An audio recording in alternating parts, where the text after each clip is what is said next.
6th Gen Camaro has lights including HID, LED, and halogen. Today we'll be changing the side markers from halogen over to LED in order to match things a little bit better. So let's take a look at the brand new side marker lights, and that's going to help us understand how to install them inside the car. So let's go ahead and pull one out really quickly. You see that red dot that's right here? So there are two that have a red dot and two that have a yellow one. The red goes in the back, the yellow goes in the front. Now you see these hooks here? These hooks are what clips this into the bumper. So in order to remove the existing ones, you got to push down on that tab in order to unclip it. Then moving along, you see this little electrical connector? That is going to slide in right into here and seal like the bulb would. But first you got to pop this in where the bulb goes. Kind of like where the contacts for the existing bulb go into. This will drop into that, and then you can kind of pop that in and turn it and seal it. Now, for the sake of comparison, let's take a look at the existing lights and see what they look like when they're lit up. As you can see, it's just one bright hot spot in the center of the light because it's just one small halogen bulb there. The rear lights are arguably just as bad, and you'll notice that even in my garage, I turn it off and there's not much of a difference. Now, in order to go ahead and remove the existing lights, you're going to have to do a couple things, and the first of that is you're going to have to turn your steering wheel all the way to the opposite side. So if we're starting on the driver's side, we got to turn to the right towards the passenger side so that we have room to access this little carpet that's back here that they use as a fender liner. It's like a fiberglass mat, but I call it a carpet. So there are these little openings that are for letting air through the coolers in the front, and you can access the lower hook through there for the front lights. So you see I've already undone that. Then you have to do something about these bolts in order to get the mat out of the way and access the top one. Those bolts have a T15 Torx head, so I just put that on a drill really quickly, and I went ahead and took them out. You'll see two immediately, but there's actually one lower down that you also have to remove in order to get this to pop out of the way for you. Now, you see that lower circle down there? That was the third screw that you had to take out. Now, you can poke over by there with your finger, and you can move the carpet out of the way from behind that little groove for that vent. That gives you access to the upper hook for these lights, but that does not mean that it's necessarily going to be easy. A lot of the videos that show you how to do this online, it's very obvious that they've already taken them out and have softened those clips, so they're not as hard as they would be the first time you ever try taking them out.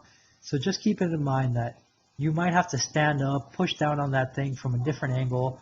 I ended up kind of popping my lower one back in ever so slightly and then undoing the top one and lower one kind of simultaneously in order to get it out. You got to basically fight it and get it to go your way. I'm not willing to break this sort of thing in order to remove it because I want to be able to reuse it. But let's say you didn't care, you really could break the hooks and just pop it out.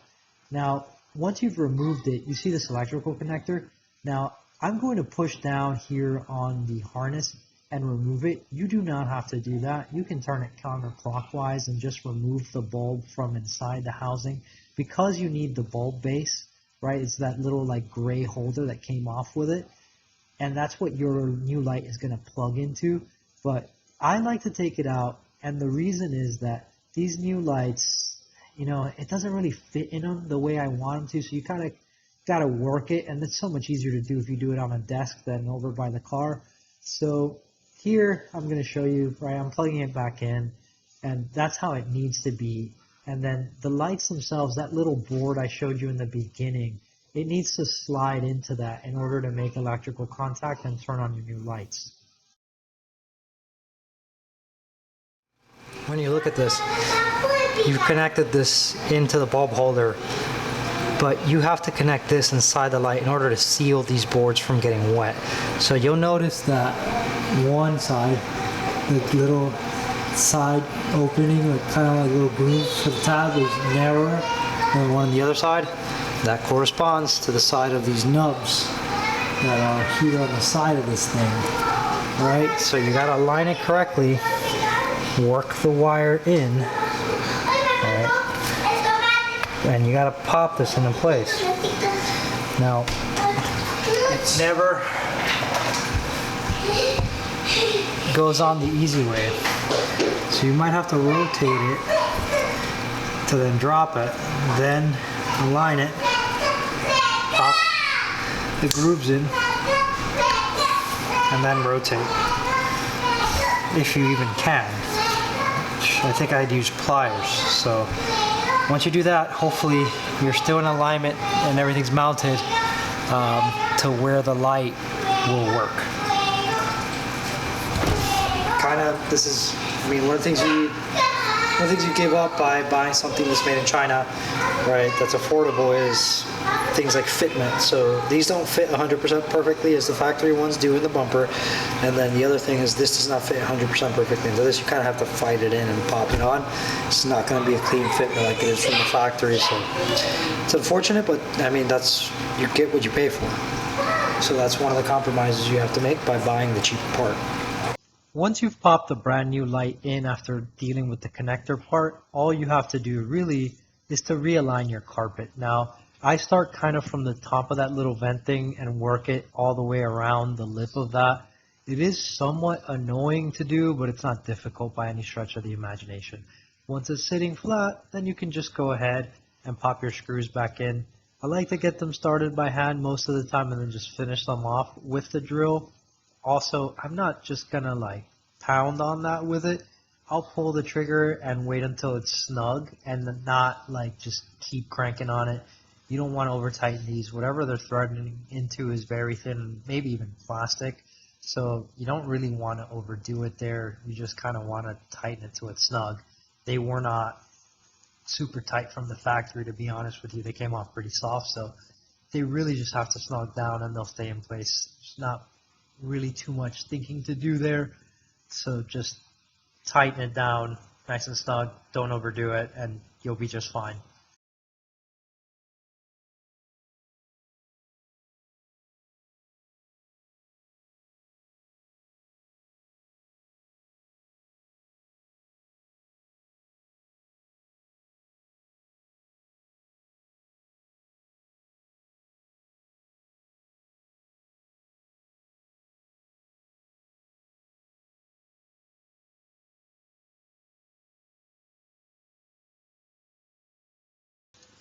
Moving along to the back is a little bit more complex for me because I've added these sort of small mud flaps from Z01 add-ons. I forget what they call them, but they're basically to keep your car from kicking rocks all over the rear bumper. They're pretty effective, not the best, but they do the job. So in order to really get at these, I have to take my socket wrench with a 1/4 inch socket, right, and then put on the T15 Torx bit into it. This would obviously become a lot easier if you were to jack up the car, and specifically if you had removed the rear wheel, had the car up on jack stands. It just makes it a much quicker job. Obviously I was trying to avoid having to do this, and it was late at night. I had just gotten my kids to sleep, so I was really just trying to do it in the least convoluted way possible, the way that didn't involve me having to pull the car out of the garage, because right now I have all the stuff in there, including the Miata, so there's not much room to be jacking it up. So all I did is deal with the discomfort of kind of turning that in there, and here I'm having a lot of trouble just because I have the camera really in the way of where I should be standing. But if I didn't do that, then obviously you guys wouldn't be able to see what it is that I'm doing. So I obviously ended up, having to move the camera and do it, from a better angle in order to make this easy enough to do. If you're doing it from the back, it's going to be a struggle. So face from the front of the car toward the bumper and attack it from there, and it becomes so much easier to do. So here, I've already gotten those bolts out, and I'm starting to try to use a screwdriver behind the carpet to push on those hook clips and try to get this light out. Now, I've left this in here on purpose. I find that a lot of YouTube videos are unrealistic about what an installation looks like. They go ahead and they do it first, and then they film the second attempt, so you get to see a perfect version. And there's this kind of pressure, I guess some people feel, to try to pretend to be this perfect ace mechanic that always gets it right the first time, and that's not reality. Another thing is that those hooks, if they've never been removed before, surprise, surprise, they're extra stiff. The process of you removing them weakens the plastic, and you can see lines in the plastic that form as a result of you doing that. And so the next time you go to remove it, surprise, it's much softer. So I'm leaving this in here as kind of a bit of honesty so you guys can see that the struggle is real, that no one is this perfect uber special mechanic that just does it super easy, especially not on their first try with some particular thing. Even if you've had years of experience, I've swapped engines and done all kinds of things, right? And transmissions, converted stuff from auto to manual, and I still struggled with this. It was annoying. Granted, again, if I were willing to just break those hooks and not be able to reuse the stock lights, by all means, it would be easy. I could just take that screwdriver and snap the little hooks and I'd be done with it. That being said, I don't like doing that. I like to be able to return stuff to stock if I absolutely need to. I like keeping the parts around in a box. And so I fiddled with this, I messed with it, and here's what I found out. Just like in order to take out the screws without removing the tire, you are best facing from the front of the car toward the back bumper. When you want to take out those clips, you want to actually stand up and reach down and then kind of pull your finger up under the clip, and you want to do that standing right from the back of the car facing towards the front. If you do it that way, it becomes a lot easier to kind of like push on those clips, pull on those clips, and get them to give up, right? Because the bottom one, you got to push it up, the bottom one, you got to push it down, and it's really frustrating the first time, but once you've done it, you realize it's not the end of the world. So this attempt sucks, but when I moved over to the passenger side, suddenly it was easy. As always, make sure to test the light before putting it into the bumper. That way you don't have to take it back apart in order to fix something if something is not making correct electrical contact. Once you've popped in the new light, you can go ahead and remove the plastic that keeps you from scratching it. And there you have it. Looks super nice. So there you have it. Now the exterior of the car is all white and black, but when I turn it on, obviously I have my amber side marker here, and it looks much better than the previous halogen. Going around to the back, see the same exact thing. Red strip, much better than the halogen. Now that it's finally stopped raining, maybe my next video will focus on how I wash my car. Thank you guys for watching, and stay tuned for the next one.